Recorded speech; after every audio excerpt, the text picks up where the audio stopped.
Saudara-saudara yang terkasih dalam Tuhan Yesus Kristus, bersama saya pada hari ini, Ki Harsono, dalam Pitutur Ki Harsono.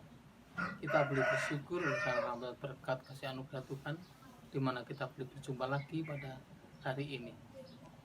Saudara-saudara yang terkasih dalam Tuhan Yesus, saya akan membacakan satu bagian dari Alkitab dalam Mazmur pasal 121. Aku melayangkan mataku ke gunung-gunung, dari manakah akan datangnya pertolonganku? Pertolonganku ialah dari Tuhan yang menjadikan langit dan bumi. Ia tak akan membiarkan kakimu goyah. Penjagamu tidak akan terlelap. Sungguhnya tidak terlelap dan tidak tertidur penjaga Israel. Tuhanlah penjagamu, Tuhanlah naunganmu di sebelah tangan kananmu.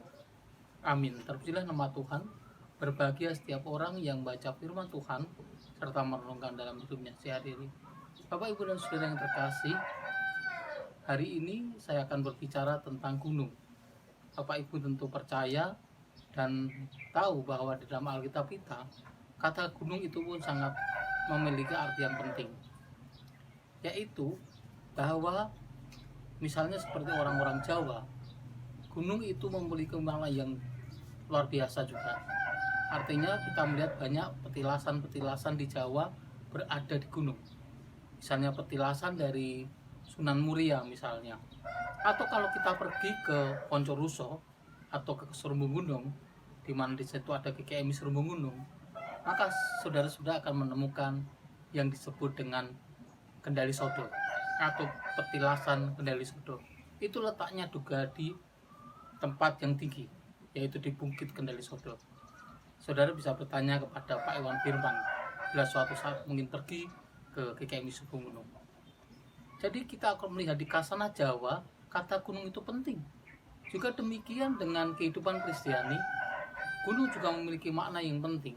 Ketika kita tahu bahwa Bait Suci berada juga di gunung, dan disitulah tempat di mana juga mereka, orang-orang Kristen, orang-orang Yahudi datang ke gunung itu, dan mereka bahkan membuat satu lagu-lagu yang ketika bersiar ke gunung dia menemukan di sana. Bapak, Ibu, dan Saudara yang terkasih dalam Tuhan, kiranya kasih karunia rahmat Tuhan juga menyertai kita ketika kita memahami bahwa tempat yang tinggi itu juga memiliki makna di dalam hidup kita. Tapi satu hal yang paling penting buat kita, bukanlah gunung itu yang penting, tetapi adalah bagaimana berkat Tuhan itu tercurah di tempat di mana kita berada. Gunung adalah bentuk simbolis dari sebuah peristiwa, dari sebuah keadaan yang menunjukkan bahwa hidup kita sesungguhnya perlu menuju semakin hari kepada pengertian yang semakin dalam dan pengertian yang semakin tinggi. Ketika kita membuat sebuah grafik, maka grafik kita harus meningkat. Pengenalan akan Tuhan itu makin lama juga harus semakin tak mengerti dengan baik. Jadi gunung itu melakukan lambang atau simbol yang boleh kita lihat. Bapak, Ibu, dan Saudara, oleh karena itu ketika kita memahami gunung dalam perjanjian lama, maka kita pun boleh memahami gunung dalam perjanjian baru. Artinya apa? Bahwa di situ adalah di dalam, misalnya Yohanes pasal 4 dikatakan, kamu tidak akan menyembah lagi Tuhan itu di gunung-gunung, tapi kamu akan tiba saatnya kamu akan menyembah Tuhan dalam roh dan kebenaran. Artinya puncak dari kehidupan Kristiani itu yaitu pada Roh Kudus yang hadir dalam hidup kita. Ketika Tuhan menyatakan kepada kita bahwa Roh Kudus itu hadir membangun hidup kita. Yang kedua adalah kebenaran yang sungguh-sungguh menjadi prioritas yang tertinggi di dalam kehidupan, dan kebenaran itu haruslah yang berkeadilan.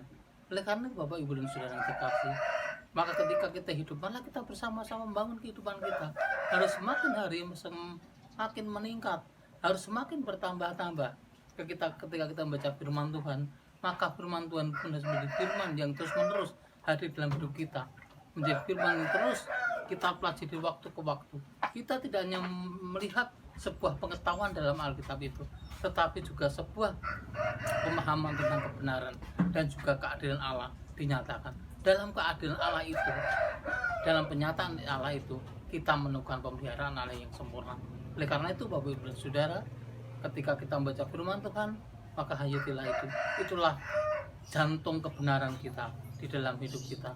Dan setiap hari kita harus mengalami pembaharuan, dan semakin hari harus semakin meningkat pemahaman kita tentang Tuhan di dalam hidup kita. Kiranya Tuhan berkati, rahmat-Nya menyertai kita semua dari hari ke hari. Amin. Berkenan nama Tuhan.